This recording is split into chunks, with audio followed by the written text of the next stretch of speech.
Now here's some cheery news for Nigerians in search of a platform where development-driven ideas are discussed.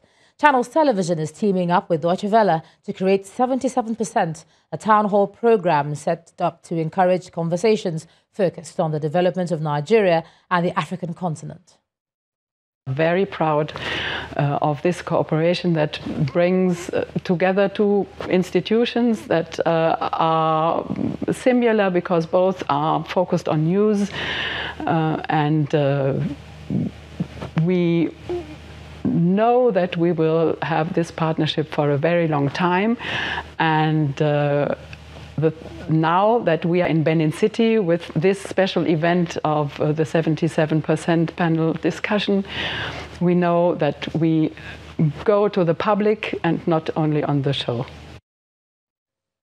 The Assistant General Manager Operations at Channels Television, Kingsley Uranta, says the project will address issues that impact negatively on Africa's youth population.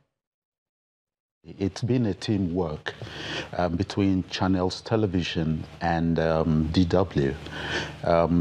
It's been a journey that is, in our own view, worth it, because we're trying to work together to address some of those issues that young Nigerians and Africans are confronted with.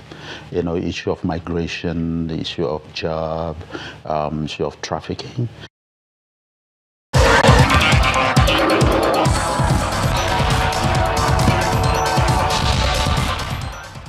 Welcome to Sports News.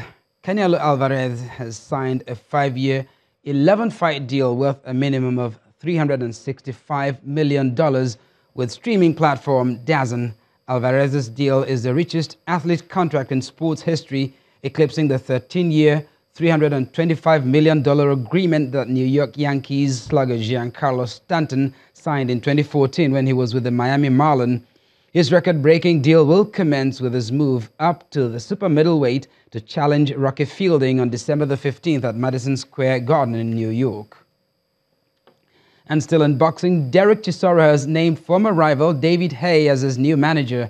Haye knocked Chisora out in a 2012 grudge match after they notoriously brawled at a press conference. But both Londoners have made up, and Haye will now represent his one-time nemesis, with negotiations ongoing for a rematch against Dillian White on December the 22nd.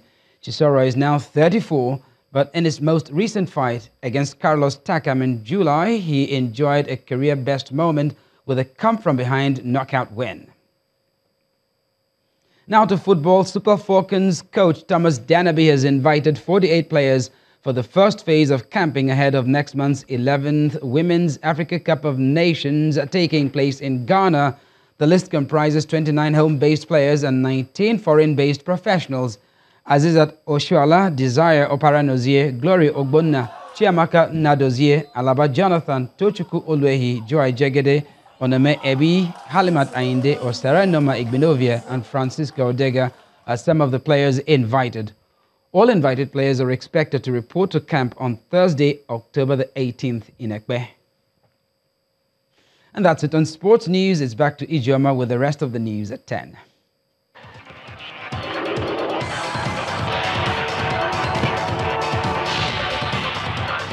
Thanks a lot, Charles. Nigeria will host British royalty on November the 6th, 2018, when Prince Charles, the Prince of Wales, and his wife Camilla, the Duchess of Cornwall, visit the country.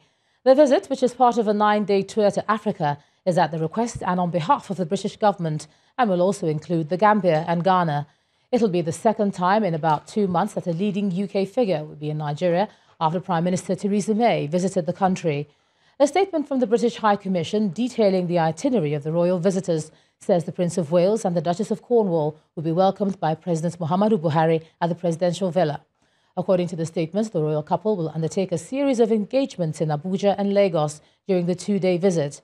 They're expected to meet with the Nigerian youth, traditional leaders and business community and the armed forces, as well as people from the arts, fashion and charitable sector.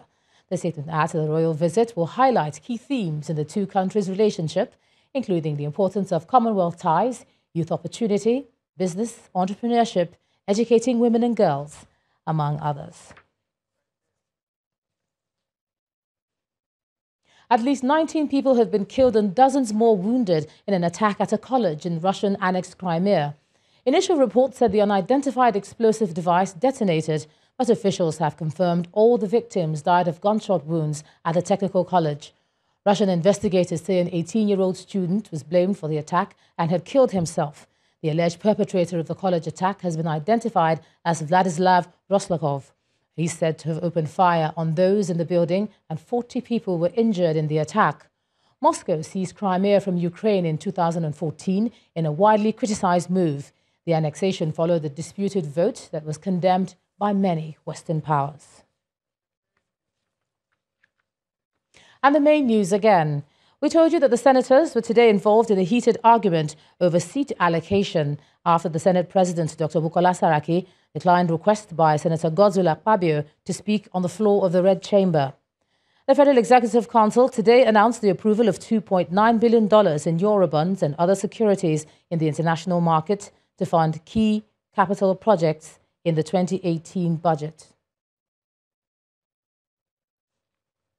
And that's the news at 10 tonight. Many thanks for staying with us. I'm Ijoma Onyato. Do have a good night.